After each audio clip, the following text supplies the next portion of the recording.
This video is brought to you by Mubi, a curated online cinema streaming exceptional films from around the globe. Get your first month for free at mubi.com/storytellers.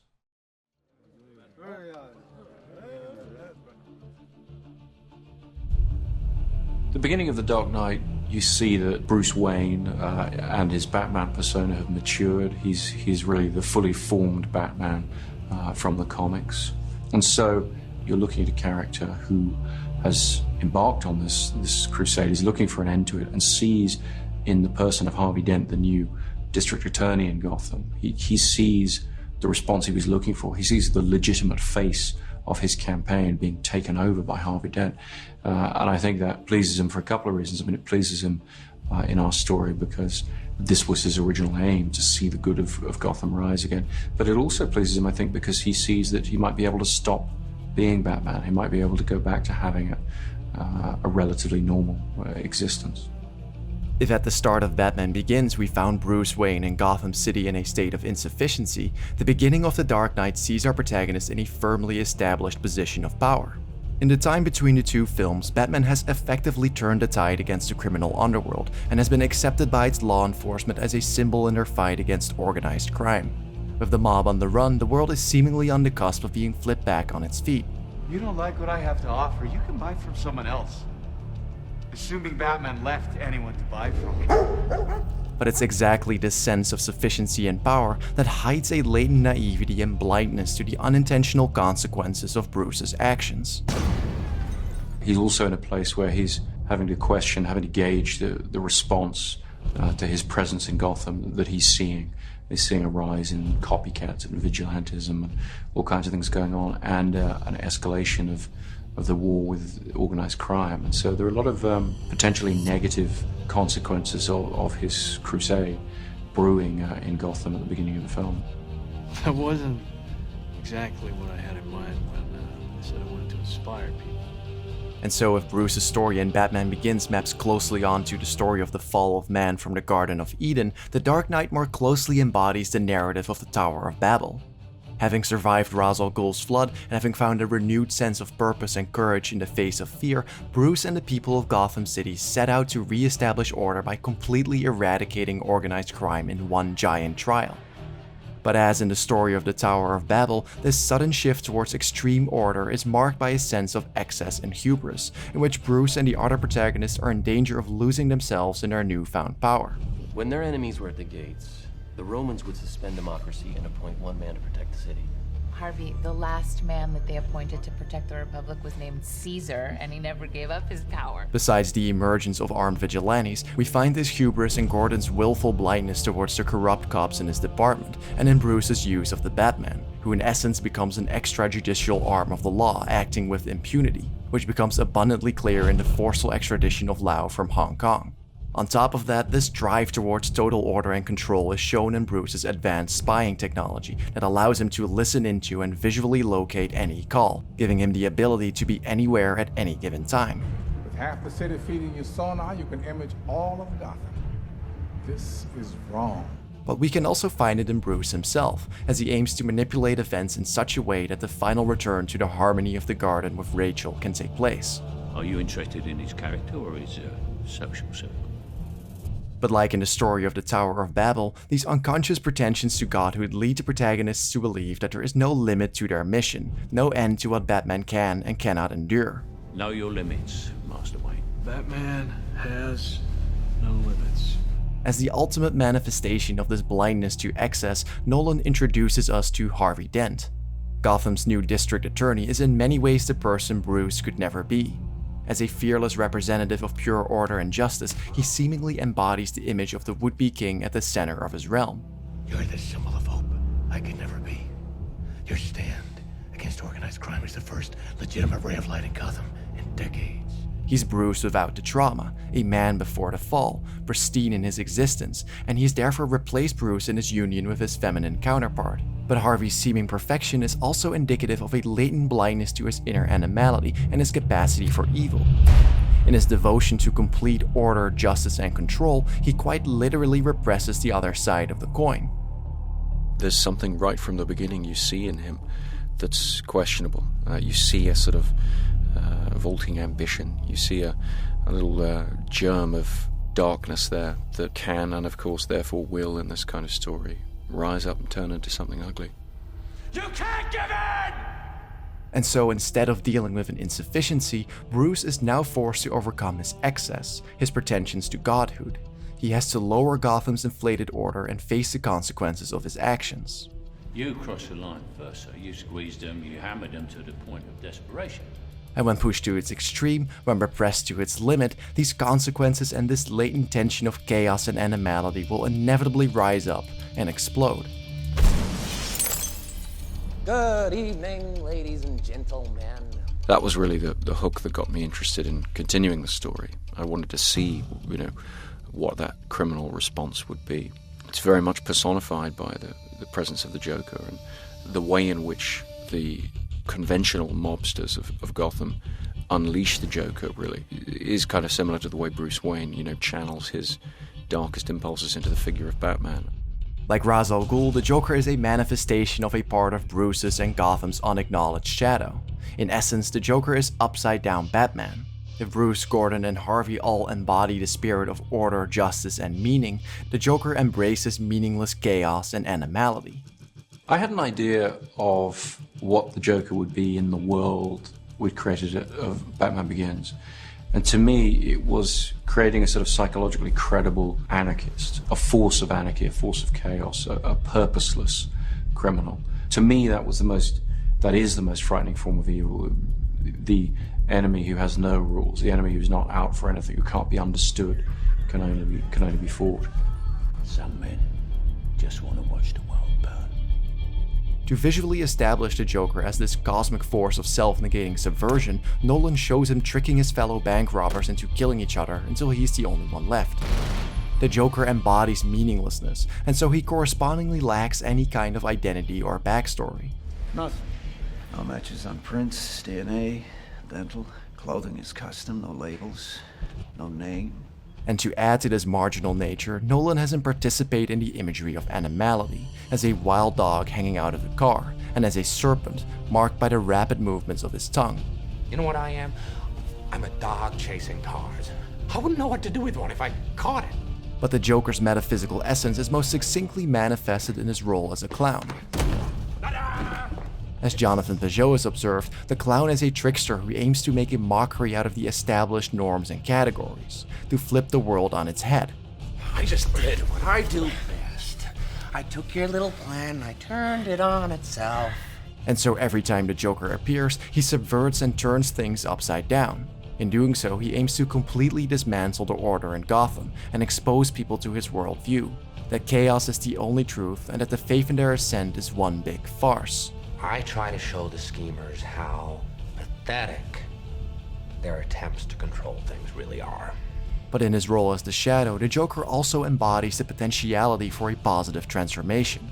Traditionally, the role of the jester or the fool was to mock the kings and queens of his court, to expose them to their excesses, to deflate their egos, and to remind them that despite their great power and eminence, they remain but mortal human beings of flesh and blood. And in the same manner, Nolan utilizes the Joker as a psychological force, exposing Bruce and Gotham to their excesses of order and control. Because how is it that this fight for a transparent and lawful order is headed by an extrajudicial and anonymous vigilante? Bruce has covered himself against chaos and death to such an extent that he's lost the way towards his center, and is thus actually responsible for dragging the city down into hell. You see, this is how crazy Batman's made Gotham. And so to stop the Joker's chaos from spreading any further, Bruce is pressured to take off his covering, to abandon his role as Batman.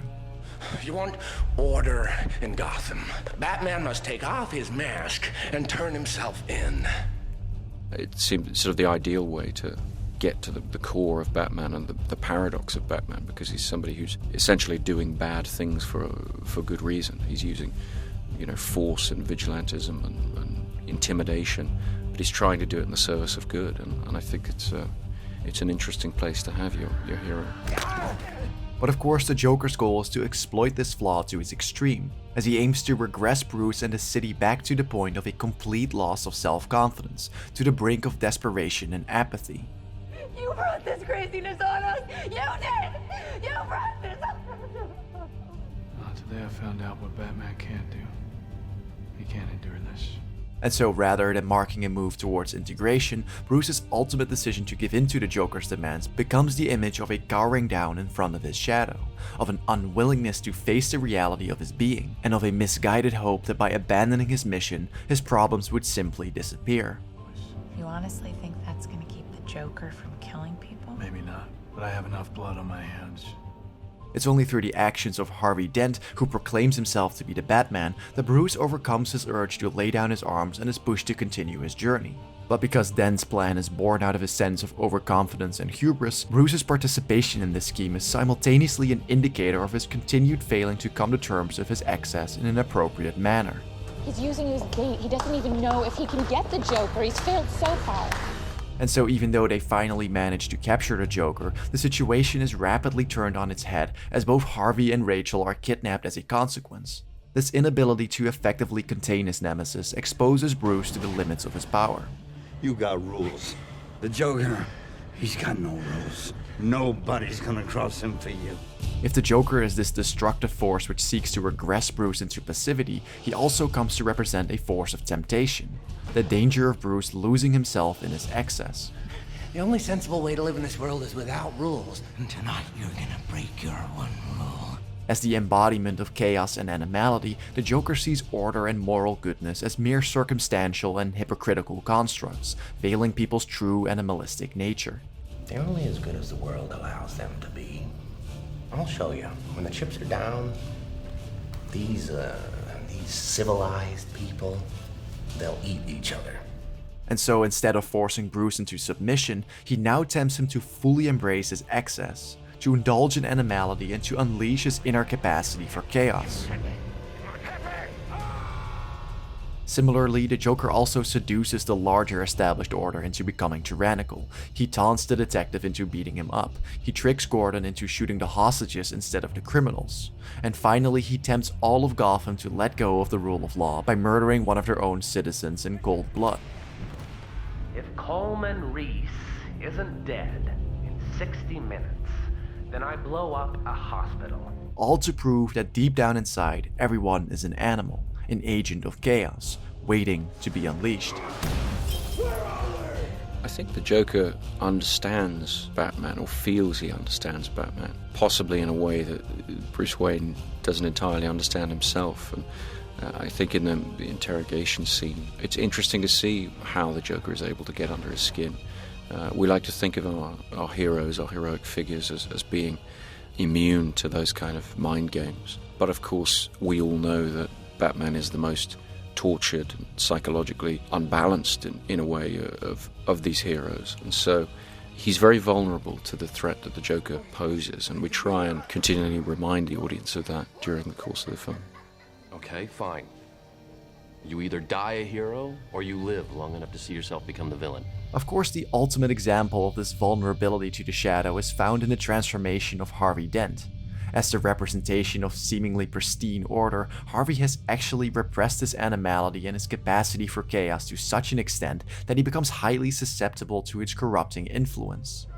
And so when he's pushed to his limit by the tragic death of Rachel, Harvey's being doesn't move towards integration, but is rather and quite literally split in two, transforming him from Gotham's idealist White Knight into the tyrannical and arbitrary Two-Face, who abides only by the law of random chance. The only morality in a cruel world is chance. As the Joker does things in the story, it tests the characters. It forces them to confront things about themselves. So that you're seeing characters that you've come to know forced into very uncomfortable decisions and very paradoxical situations.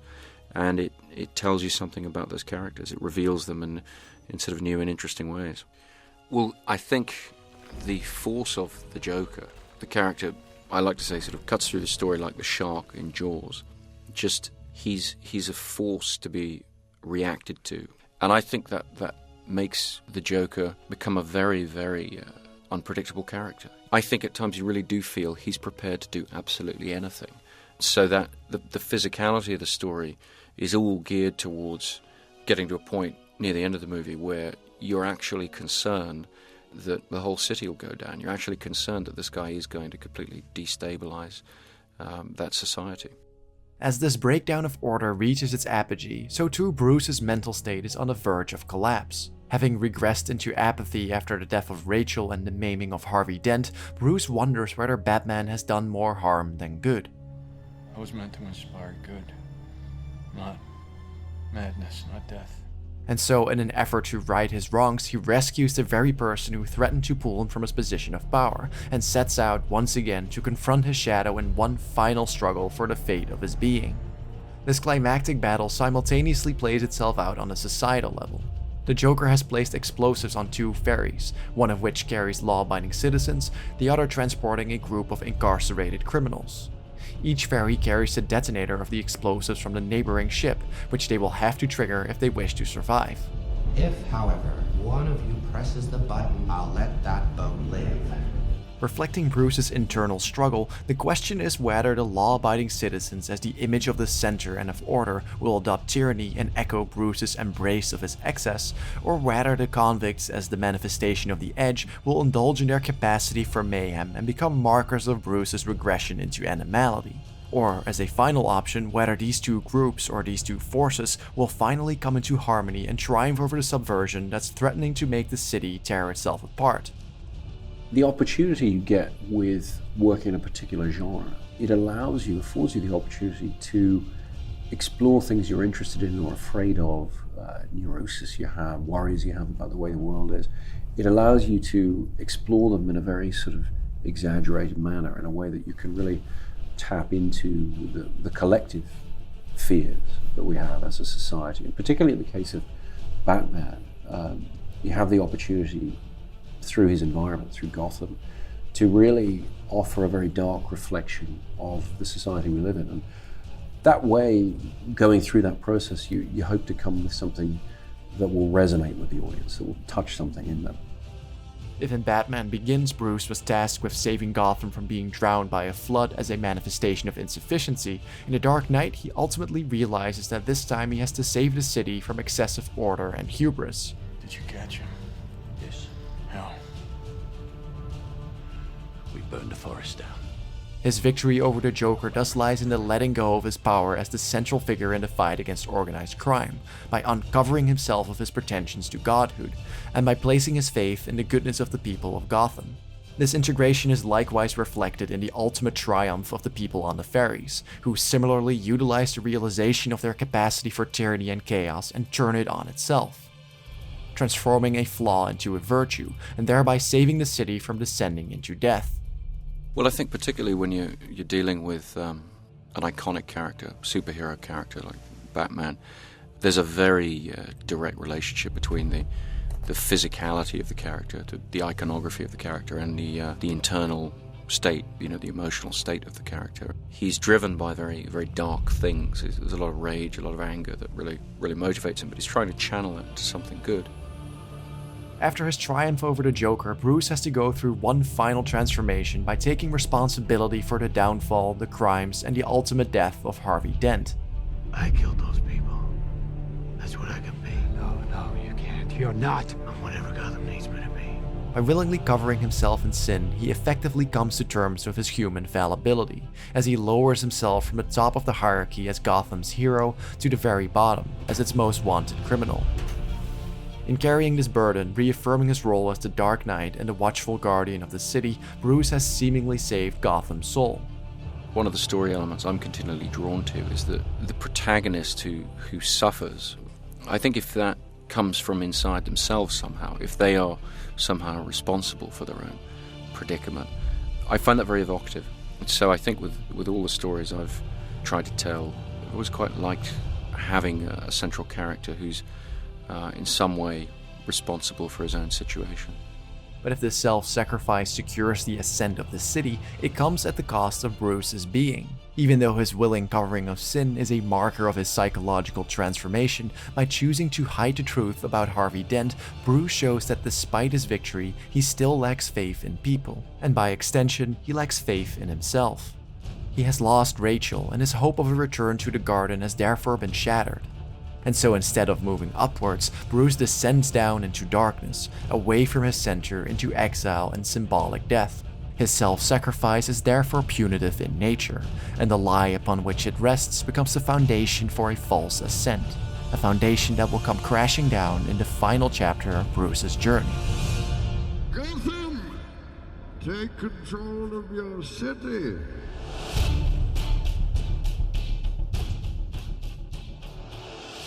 If you're still looking for some good horror movies for the spooky season, perhaps you ought to check out our sponsor, Mubi. Mubi is a curated streaming service that at any given time has 30 high-quality films and documentaries available from all over the globe.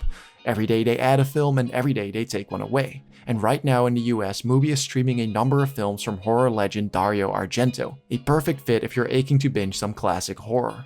So if you sign up now, you not only get 30 days free access to their entire assortment of films, but it also helps us to sustain our channel. So it's a great option if you like our content but can't or don't want to support us financially. So if all of that sounds good to you, head on over to mubi.com/storytellers where you can get that extended 30-day free trial. Again, that's mubi.com/storytellers where you can sign up to help us out. Thanks, guys.